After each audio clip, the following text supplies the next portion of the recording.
A lot of people want to give back. They want to do it. They just, don't have the time, or they don't know where to start, or they just need that extra little push to help them get organized. And that's really where we come in and we help make it very easy and streamlined for them. Hi, I'm Michelle Bosch, real estate investor, mom, wife, and host of the InFLOW podcast. And I'm passionate about helping women invest in land and apartments. Join me each and every week for real estate investing strategies and interviews with thought leaders that will leave you inspired and ready to step into flow for inflows of cash, inflows of ease, and inflows of grace in your life. Now, here on YouTube are the video versions of my podcast, and in order for you to get my latest information, please go ahead and subscribe. And now, let's go.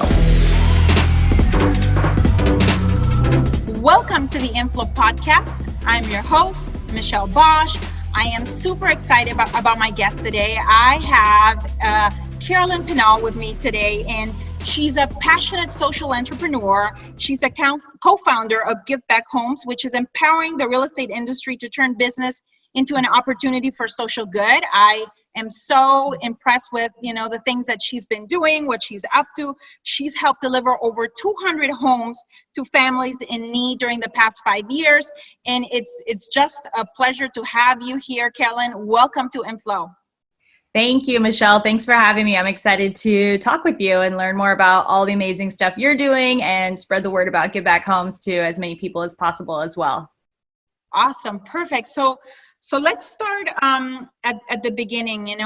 This show is not just, like I was telling you just a little bit ago, it's not just about inflows of hard cash. It's also inflows of grace, of ease, of purpose, of, living and working and building a purpose-driven business, whether that be in the real estate industry or in anything that you're doing. And so I was really impressed with your background, with what you're doing right now. Can you give us a little bit of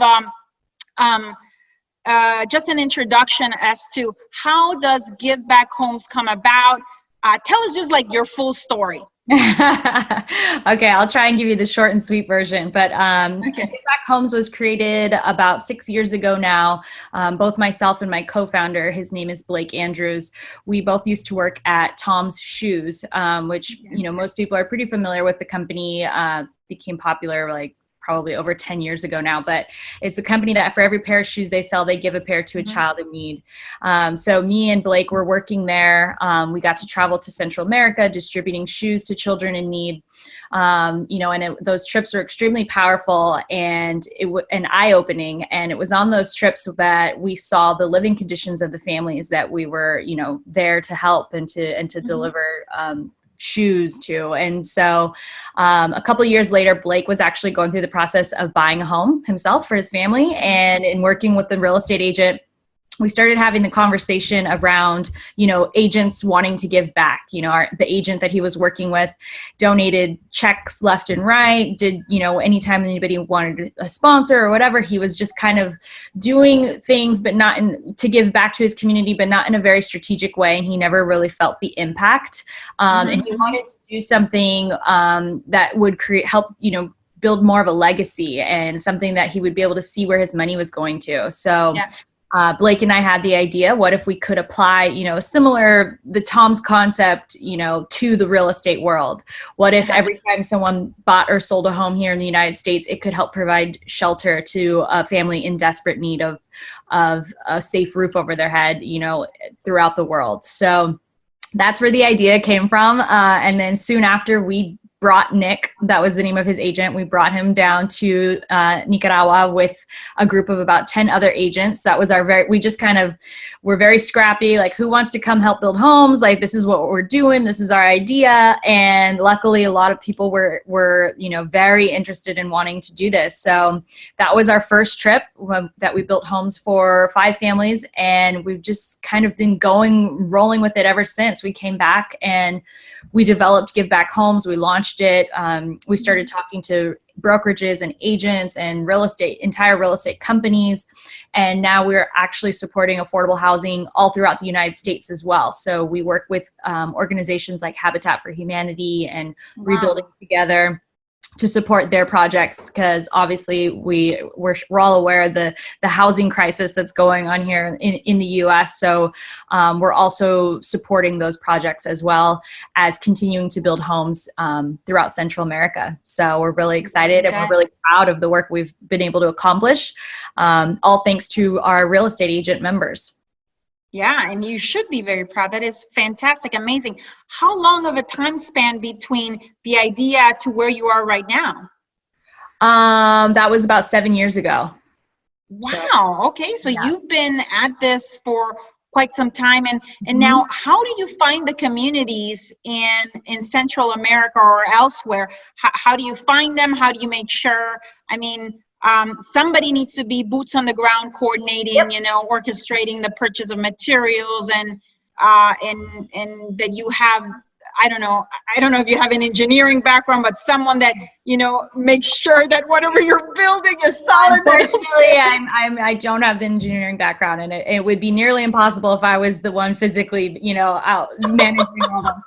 But it's a good question. So we work with nonprofits and NGOs. So I'm leaving for El Salvador tomorrow. We're taking a group as part of our key program with a real estate auction company called Concierge Auctions. So once I get to El Salvador, we have a partner there that is exactly what you said, boots on the ground. They handle all the logistics. They, you know, are managing the relationships with the community and community leaders. And we work very closely with them to make sure everything's going smoothly and according to, you know, our plan and having the greatest impact as possible. Yeah, absolutely. Now, concierge auctions, I think I read a little bit about it in some of the paperwork that I read. And so tell me, what are they? Are they kind of like your sponsor? Are they, how are you guys working together? That seems like a really great relationship. It is. We're so excited for that program. So we started that, it was about 3 years ago. The president of that company came with us to Nicaragua to build homes. And he came back and he was just completely transformed. I mean, obviously those trips it was life-changing for me and Blake. And so I always encourage people to come on these trips because it's always such an incredible experience. But so he came back and he wanted to incorporate that into his business, into their business with Concierge. So now every time they buy or sell a home at auction through their company, they build a home for a family in Central America. So that program alone, Key for Key, has resulted in 200 homes for families. And we've completely transformed 2 communities in El Salvador. So yeah, that's one way that we work with companies is we develop the social impact programs for them, or we develop a giving strategy and we execute it.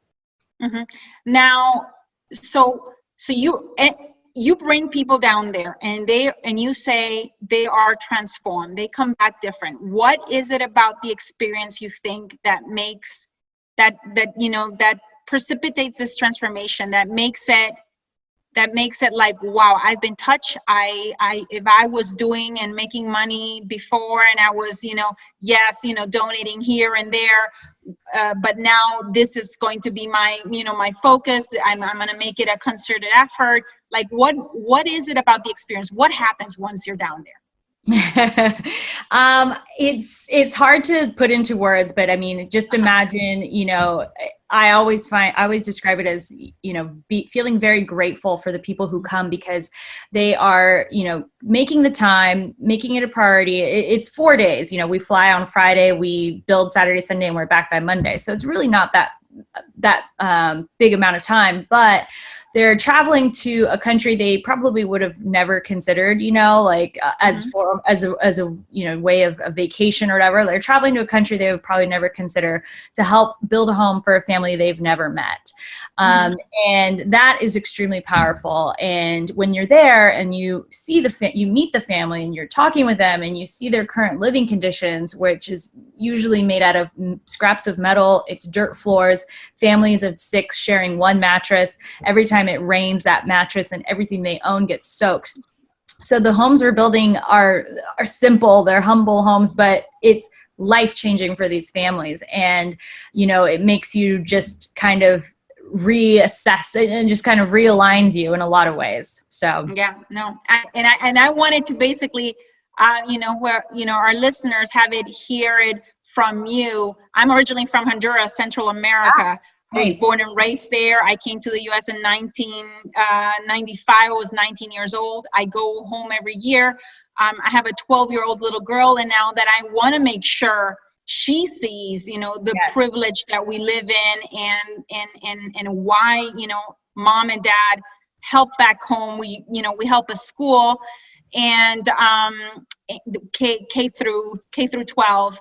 And I want her to see, exactly what you're saying. People living in dire conditions with, just dirt floors, scraps really that they find, that they, turn into a home and into roofing and so on and so forth. So it is no electricity, no running water, kids that are naked, sick, malnourished. I mean, everything. And so for the work you're doing for your country, and for supporting the schools there. I think that's a really beautiful thing. And the fact that you're, getting your daughter engaged and involved and exposing her to that, at a young age is super important. It is super important because we can get carried away here, in comfort, and I live in Phoenix, Arizona, and sometimes, in Phoenix, Arizona, it's over 100 degrees in the summer. And we're driving a very beautiful car, and sometimes she'll be like, oh my gosh, I hate this. I can't stand it. This is so uncomfortable because the air condition doesn't kick in fast enough for her. And I'm like, no, this is not discomfort. Remember what we saw in Honduras? That is discomfort, and so on and so forth. So, so why is social entrepreneurship, why are you so passionate about this? Why does it matter? And why, something that you're doing for someone out there in Central America or someplace else in the world, what's the repercussion? Why is it so important for us to start thinking not just about ourselves here locally, but start looking elsewhere around the world? Why? Why? Why? I'll answer your first question because you see it, and you're working with companies that see exactly why it is important, and you know what I mean. And sometimes I feel like, especially in the real estate industry, we may forget a little bit about that. We are here not just providing housing. That is almost like a sterile way to think about it. You can think about it in that way, but you can also think about it, you're providing homes, and what does that entail? There's so much more hard when you talk about providing homes to families versus just housing, and so on and so forth. But people forget about it, and all their focus becomes the cash flow, and so that's why, absolutely. And what kind of led me to, even before I started working at Tom's Shoes, I was working at big companies. I was working at Fox, I was working at Disney, and I was just kind of like trying to make my way up the corporate ladder, and I just wasn't fulfilled. And, I wanted to, if I was going to spend so much time and energy working for a company, I wanted it to be a company that I really believed in and was making an impact. And so that's what led me to Tom's, and then eventually starting GiveBack Homes. So I'm extremely passionate about, inspiring people to realize that business doesn't just have to be business. There's a lot of empathy, and there's a lot of compassion in business as well. So, it doesn't just have to be you either work for a nonprofit or a for-profit. There's so much in the middle. Your for-profit can be aligned with a social good cause. And so that's really what we're trying to do here, specifically for the real estate industry, because agents and companies and brokerages, they're in the business of buying and selling homes. So it makes a lot of sense to align yourself with, a cause that helps provide homes for people in need too, or even in your own locally in your own backyard, affordable housing. I mean, there's just so much you can do in your own backyard, and there's so much you can do globally as well too. Okay. So my next question is, what is your current focus, and what are like two key things that would be important for you to to get out, in terms of like if someone was listening, with it, whether it be someone that owns a real estate brokerage that would be interested in partnering with you, like tell me a little bit more about that. Okay, sorry. The first question was, what is the current focus? Oh, current focus. So focus to expand and basically really grow the GiveBack Homes brand and impact. Yeah, I mean, my very, very current focus right now is our next build trip to El Salvador. I leave tomorrow, so just preparing and getting everybody ready, and making sure everything's good to go. So that's kind of what I'm focusing on, very literally. In general, I mean, yes, we want to connect with as many brokerage owners or team leaders or individual real estate agents, because GiveBack Homes was, like I said, developed and designed specifically for the real estate world. We have marketing materials, listing pages. We help promote your listings on social media. We are very focused on helping you grow your business as equally as we are helping build homes for people in need, because you can't continue building homes if people are not in business. And we want to promote our members, promote our companies and our agents to consumers and encourage them to work with them, because they're going to help build homes for people in need. And as we all know, that more and more people want to buy products and services who have a social cause and who they believe in what they stand for. And so that's really what we're aiming to do and promote for all of our agents and our members that are part of GiveBack Homes.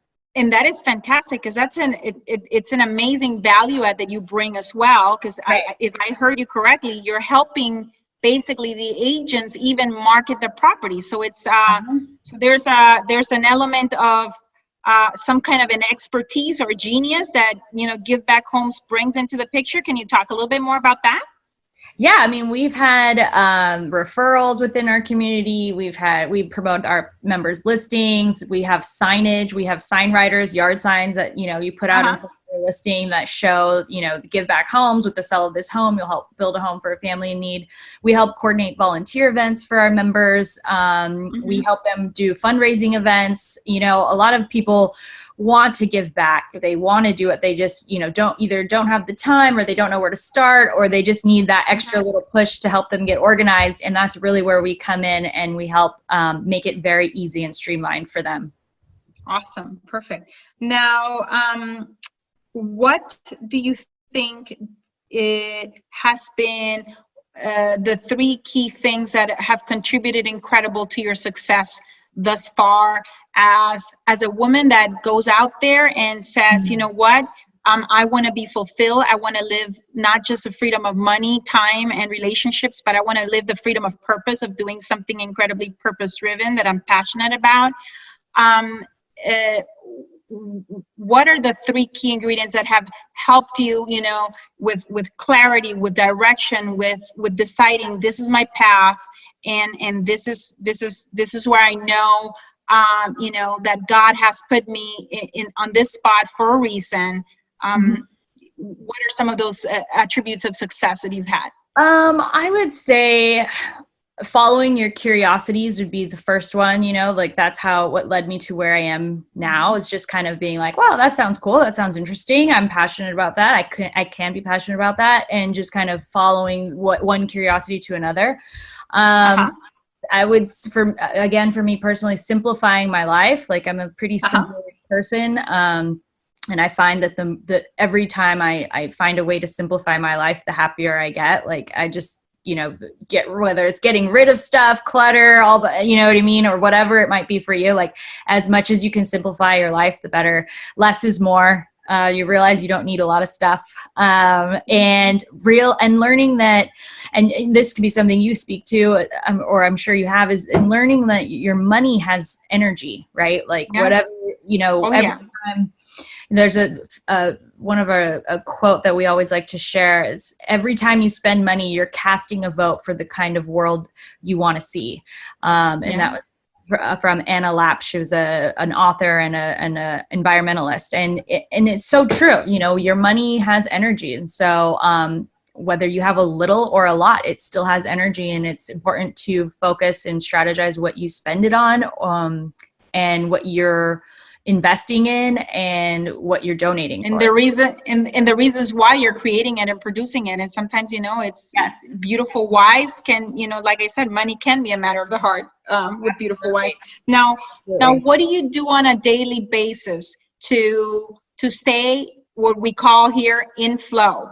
Because it just because it's something that it's purpose driven, that is passion driven, doesn't mean that doesn't come with, having those days, So what do you do on a daily basis to make sure that you stay in flow, that you juggle everything that you've got going on?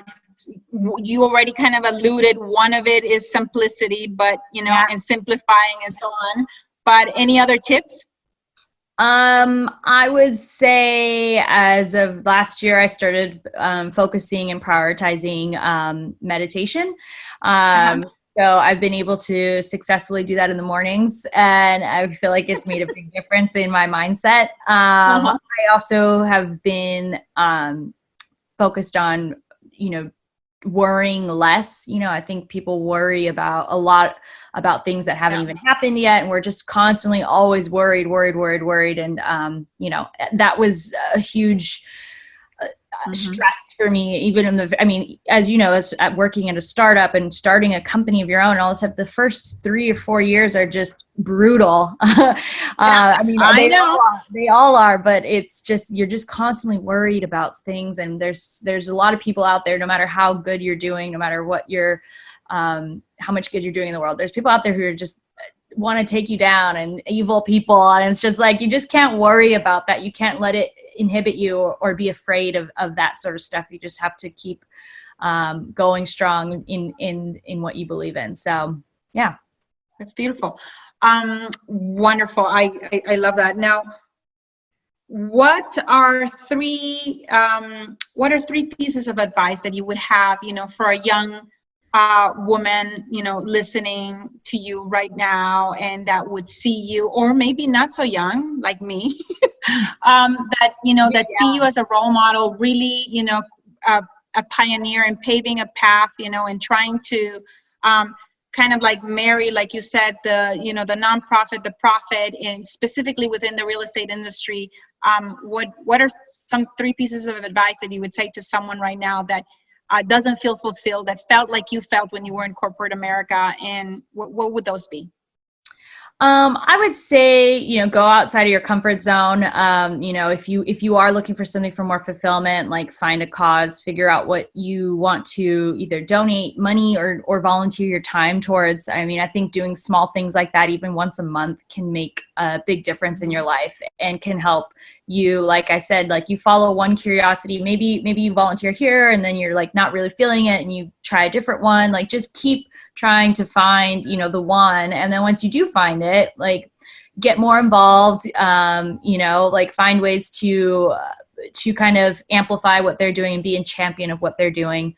And then I would also just say, if you do work for a company that like doesn't have a volunteer program or a give back program, don't be afraid to have that conversation with either your managers or your higher ups, and just let them know that it's something that's important to you, and you're looking for, to work for a company that also prioritizes that. And I think the more people who speak up and say that, the quicker, our leaders and company leaders will realize the importance of it. It already is. So many companies, and you look around, like are starting to do this. They all have, a few you can go volunteer so many hours of your day and things like that. But I think there's a huge opportunity to make it a lot bigger and a lot more impactful.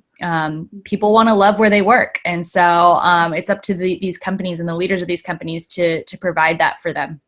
Yeah. And now, Carolyn, if people wanted to learn more about, GiveBack Homes, get involved, like figure out if they can, partner in any way with you, how can they best reach you?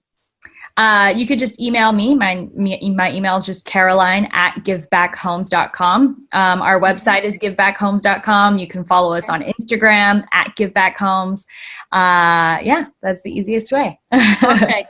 Thank you so much for the time with us. It was really, enlightening, wonderful to see, young people such as yourself really passionate about something, and really marrying those two worlds together, and just going out there and getting more people involved, and seeing that whatever, even if it's a small thing, a small contribution, like you said, it's a start, and from there it keeps growing, and follow your curiosity, and who knows, it could turn into starting a new venture, just like GiveBack Homes is for you and your co-founder. Thank you so much. It was a pleasure having you. And Phoenix. Yes. Okay, so we'll probably have a build day there this year, so I'll make sure to send the invite. You need to definitely, I will right now probably then send my contact information as well through my assistant, so that we can definitely get to know. I would love to meet you in person. Perfect. And then you'll have to come with us to El Salvador soon too, as well. Yes, because we do a yearly Honduras. Yes, we do a yearly trip anyways already down there, so that would be wonderful. That would be perfect. Beautiful. Well, thank you for all you're doing for Honduras and for all you're doing for your community at InFLOW. I think it's really special, and I'm happy to be part of it. So thank you. Thank you so much, Chris. I hope this episode left you feeling inspired and ready to get inflows of cash, inflows of light, and inflows of faith in your life. I welcome your reviews on iTunes. Please leave me a review and help me create an amazing community of women in flow. Thank you, as always, for sharing your voice by going to michellebosch.com and joining the conversation about the show. And while you're there, grab a copy of my 10 Commandments to Living a Life in Flow. You can also follow me on Facebook at Michelle Bosch and on Instagram at Michelle Bosch Official. Thank you very much, and until the next one.